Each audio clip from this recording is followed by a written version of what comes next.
ஹல்லேலூயா. கர்த்தருடைய பரிசுத்த நாமத்திற்கு மகிமை உண்டாவதாக. இந்த நாளிலும் இயேசுப்பா நம்ம ஒவ்வொருவருக்கும் கொடுக்கிறதான நல்ல வார்த்தை 1 கொரிந்தியர் 2வது அதிகாரம் 11வது வசனம். மனுஷனில் உள்ள ஆவியை அன்றி மனுஷரில் எவன் மனுஷருக்குரியவைகளை அறிவான். அப்படி போல தேவனுடைய ஆவியை அன்றி ஒருவனும் தேவனுக்குரியவைகளை அறிய மாட்டான். ஆமேன். மனுஷரில் உள்ள ஆவி, மனுஷங்க உலகத்திற்குரிய ஆவியை உடையவங்க, உலகத்தில் ஜீவிக்கிற மனுஷங்க அந்த மனுஷனுக்குரிய காரியங்களை அறிந்து கொள்வாங்க. இந்த உலக ஜீவித்திற்கேற்ற காரியங்களை அறிந்து கொள்வாங்க. ஒரு மனுஷனாக பிறந்தவன் எப்படி இருக்கணும், என்னென்ன மாதிரியான காரியம் இப்போ இருக்குது, எது லேட்டஸ்ட்டு, எது பழசு, எதுன்னு சொல்லிட்டு அப்படிப்பட்ட உலக அறிவு, அந்த மனுஷருக்குரிய அறிவு இருக்கிறவங்க, அந்த மனுஷருக்குரிய ஆவி இருக்கிறவங்க அதை அறிந்து கொள்வாங்க. மனுஷருக்குரிய காரியங்களை அறிந்து கொள்வாங்க. அப்படி போல தேவனுடைய ஆவியை அன்றி ஒருவனும் தேவனுக்குரியவைகளை அறிய மாட்டான். ஒரு மனுஷனுக்குள்ள தேவனுடைய ஆவி இருந்தா அவன் தேவனுக்குரியவைகளை அறிவான். இன்றைக்கு அருமையான தேவனுடைய பிள்ளைகள், இன்றைக்கு கிறிஸ்தவர்கள் தேவனுடைய ஆவியை பெற்றவர்கள் என்று சொல்கிறோம், பரிசுத்த ஆவியினால் நிரப்பப்பட்டவர்கள் என்று சொல்கிறோம். ஆனால் தேவனுடைய காரியங்களை அறிந்து கொள்ளும்படியான அறிவு, அந்த தேவனுக்குரியவைகளை அறியும்படியான அறிவு இன்றைக்கு அநேகருக்கு இல்லை. உலகத்தின் காரியங்களை அறியும்படி, உலக காரியங்களை அறியும்படி, மனுஷருக்குரிய காரியங்களை அறியும்படி அந்த மனுஷருக்குரிய ஆவியை தான் இன்றைக்கு அநேகர் பெற்றிருக்கிறோம். உலக காரியங்களே பற்றி அறிந்து கொள்ளும்படியான அந்த ஆவியை தான் இன்றைக்கு அநேக கிறிஸ்தவர்களும் பெற்றிருக்கிறாங்களாம். வேதம் சொல்றது பாருங்க, உலகம் பொல்லாங்கனுக்குள் கொடுக்கிறது. 1 யோவான் 5வது அதிகாரம் 19வது வசனத்தில் நான் பார்க்கிறோம், நாம் தேவனால் உண்டாயிருக்கிறோம் என்றும் உலகம் முழுவதும் பொல்லாங்கனுக்குள் கிடக்கிறது என்றும் அறிந்திருக்கிறோம். இந்த உலகத்தின் காரியங்கள் எல்லாம் பொல்லாங்கனுக்குள், பிசாசுக்குள் கிடக்கிறது. ஆனால் அதை தான் அறியணும்னு சொல்லி இன்றைக்கு சிறுவர்கள்லேருந்து வாலிபர்கள்லேருந்து வயதானவங்க வர இப்போ இருக்கிற இந்த அந்த ஃபோனில் கூகுள் இந்த மாதிரியான எல்லா சோசியல் மீடியாவிலையும் போய் உலகத்திற்குரிய காரியங்கள், அந்த பொல்லாங்கான காரியங்கள், அந்த மனுஷருக்குரிய காரியங்களை என்ன செய்கிறாங்க, இந்த மனுஷருக்குரிய ஆவியை பெற்றவர்களை அதை அறிந்து கொள்ளும்படி ஓடுறாங்க. என்னென்ன லேட்டஸ்டான நியூஸ், எது புதுசு, அறிவை வளர்த்து கொள்ளும்படியான, உலக அறிவை வளர்த்து கொள்ளும்படியான காரியங்கள். ஆனால் வேதம் சொல்லுது பாருங்க, தேவனுடைய ஆவியை அன்றி ஒருவனும் தேவனுக்குரியவைகளை அறிய மாட்டான். தேவனுடைய ஆவி நமக்குள்ள இருந்தாதான் நம் தேவனுக்குரியவைகளை அறிய முடியும். அப்போ இன்றைக்கு நாம் ஈசப்பா, நான் தேவனுக்குரிய காரியங்களை நான் அறிந்து கொள்ளணும்.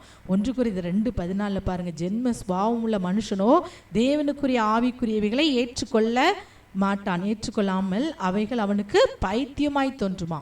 தேவனுடைய ஆவிக்குரிய காரியங்களை அவன் ஏற்றுக்கொள்ளான், அது அவனுக்கு பைத்தியமாய் தெரியும். யாருக்கு? ஜென்ம சுபாவம் உள்ளவனுக்கு, உலக மனுஷனுக்கு, உலகத்தின் ஆவியை உள்ளவனுக்கு, மனுஷனுடைய ஆவியை உள்ளவனுக்கு, அந்த உலகத்திற்குரிய மற்ற மனிதர்களுக்கு, கர்த்தரை அறியாத ஜனங்களுக்கு, அந்த ஜென்ம சுபாவம் உள்ளவனுக்கு தேவனுக்குரிய ஆவிக்குரிய காரியங்களை ஏற்றுக்கொள்ள மாட்டான். இந்த வேதத்தில் உள்ள காரியங்களை ஏற்றுக்கொள்ள மாட்டான். பாவ மன்னிப்பு, இரத்தம் சிந்துதல், பரலோக ராஜ்யம், கர்த்தருடைய வருகை, இந்த மாதிரியான காரியங்களை அவன் ஏற்றுக்கொள்ள மாட்டான். அது அவனுக்கு பைத்தியமாய் தோன்றும்.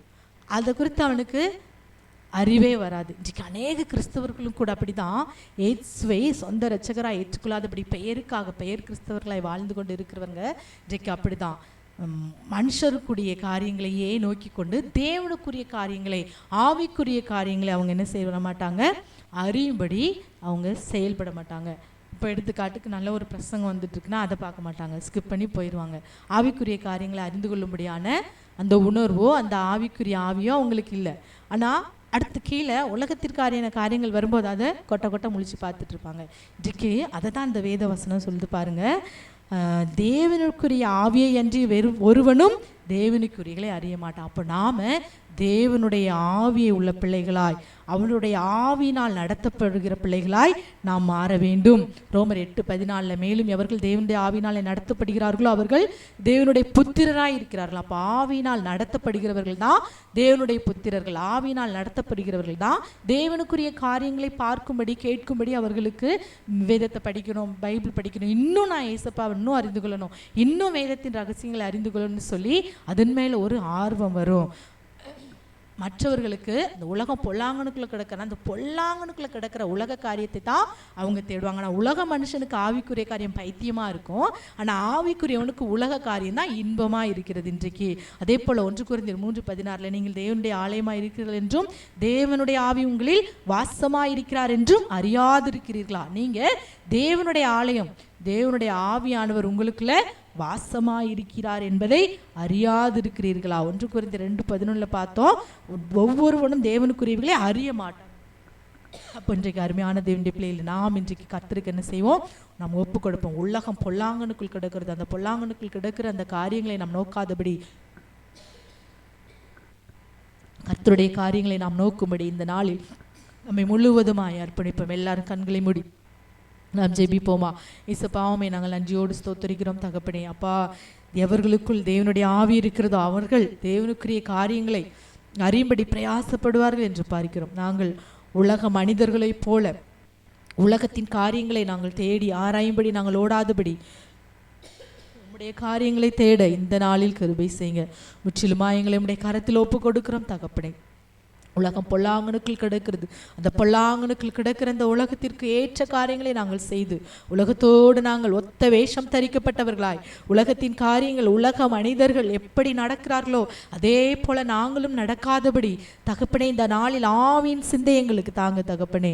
இயேசுவே உம்மை ஸ்தோத்திரிக்கிறோம். தேவனுடைய ஆவியை அன்றி ஒருவனும் தேவனுக்குரியவளை அறிய மாட்டான்னு சொல்லியிருக்கீங்கப்பா. இந்த தேவனுடைய ஆவி எங்களுக்குள் இந்த நாளில் வாசம் என்ன நீர் கிருபை செய்யுங்க. ஜெபத்தை கேட்கிற ஒவ்வொருவரையும் ஆசீர்வதியும் பலப்படுத்தும். ஆவிக்குரிய பிள்ளைகளாய் ஒவ்வொருவரையும் மாற்றும். சகல துதி கன மகிமையும் ஒருவருக்கே செலுத்துகிறோம். இயேசுவின் நாமத்தில் ஜெபிக்கிறோம் எங்கள் நல்ல பிதாவே. ஆமேன், ஆமேன்.